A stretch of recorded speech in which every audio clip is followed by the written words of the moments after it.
At the beginning of this month, I did two things for the very first time. I traveled to Iceland with some friends to shoot photos and some landscapes, and the views were absolutely epic. But they were made even more epic by the fact that I had this with me, which is a medium format camera, or the Fujifilm GFX100ii. Now, I've never shot medium format before, not on film, not on digital, so this was a little bit of a new experience for me, and I wanna share some of the things that I learned, some of the things that I don't like so much about medium format, and then some of the things that are specific to the GFX100ii if you're thinking about trying this camera. Now, there are some pretty big differences between medium format cameras and full frame cameras and even APS-C cameras. So I'm gonna do a video just on that in a little bit, so stay tuned for that. But let me know, have you ever tried a medium format camera, or do you just have a full frame camera? Or maybe you have an APS-C camera. Whatever camera you have, leave it down in the comments below and check out what cameras other people are using. Full disclaimer, this camera doesn't actually belong to me. It's borrowed from Fujifilm Camera, who said, here's the camera, here's some lenses, shoot whatever you want. I'm not obligated to post about it. I'm not obligated to say anything positive. So everything I share with you is completely my own opinion or some of the technical information that I got when talking to some of the Fujifilm reps. When photographers talk about medium format cameras, they often talk about how medium format has its own unique look, but they never really explain what that means or how the cameras actually get that look. Part of it is due to the fact that it does have a larger sensor, kind of like how APS-C sensors are crop sensors, they're smaller than full frame sensors.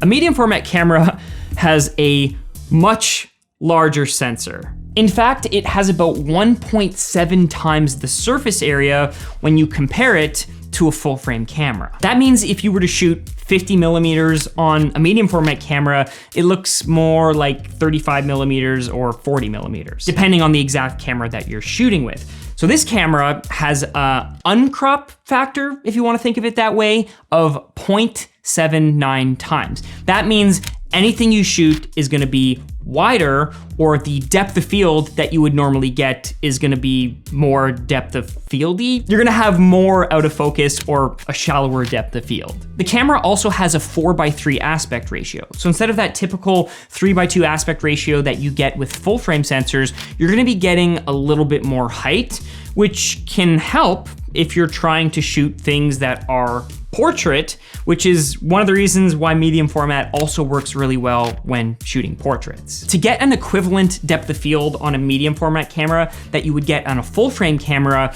you don't have to have as low an aperture number. So right now I'm shooting on what you would consider like the kit lens. It's a 32-64. It's a zoom lens, but it's only f4, which you might see and go, well, f4, why would I want an f4 when I've got an f2.8 on my 24-70? Well, these two lenses are pretty much equivalent. Not exactly, but the look that you would get out of them in terms of field of view and depth of field is very comparable. But that doesn't explain why medium format still looks a little bit different. Like if we're shooting on comparable lenses, what even is the advantage of this medium format camera? Fun fact is that you'll actually get less diffraction at the extremes of your aperture range. That's when the light enters your camera, goes through those aperture blades, and then aligns with your sensor. So typically when you shoot really low at f1.2 on a full frame camera, you'd expect to see a little bit of chromatic aberration, and then you flip that and you shoot at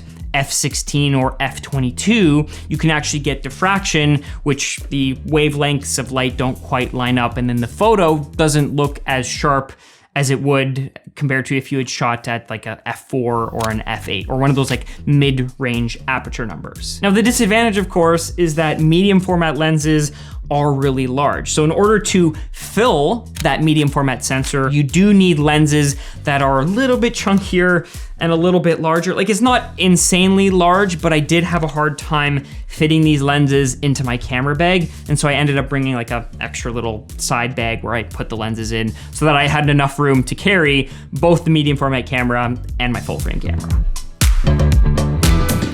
The advantage of the GFX100 II is that it shoots raw photos in 16-bit.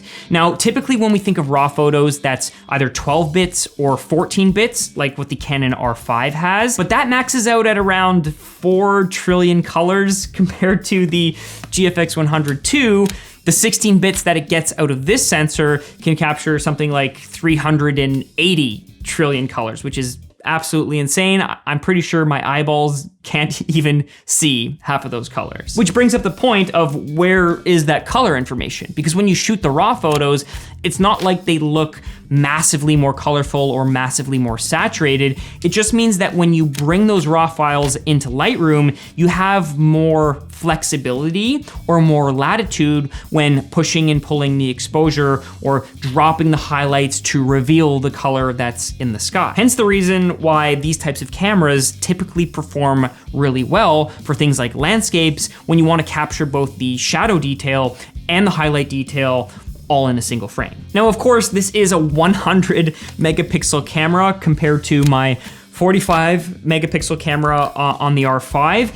And at first I thought, well, like I don't need 100 megapixels. I think it jumps from around like an 8K image on the R5 to like an 11, 12-ish K image at 100 megapixels on the GFX. And for most people, you probably don't need that much resolution unless you're doing massive billboards or massive art, fine art prints. But it is nice, the fact that you don't need to like AI scale up or interpolate your, like, let's say if you were shooting on a Sony A7S where you only have 12 megapixels or like a 4K image versus shooting on a 100 megapixel image, something like this is gonna be way more suited to doing fine art photography, to doing documentation work. One of the applications that they told me is that museums will often purchase GFX cameras compared to something like a Hasselblad camera or a Phase 1 camera that starts to get into the $40,000, $100,000 territory. Something like this, which again has that 100 megapixel sensor,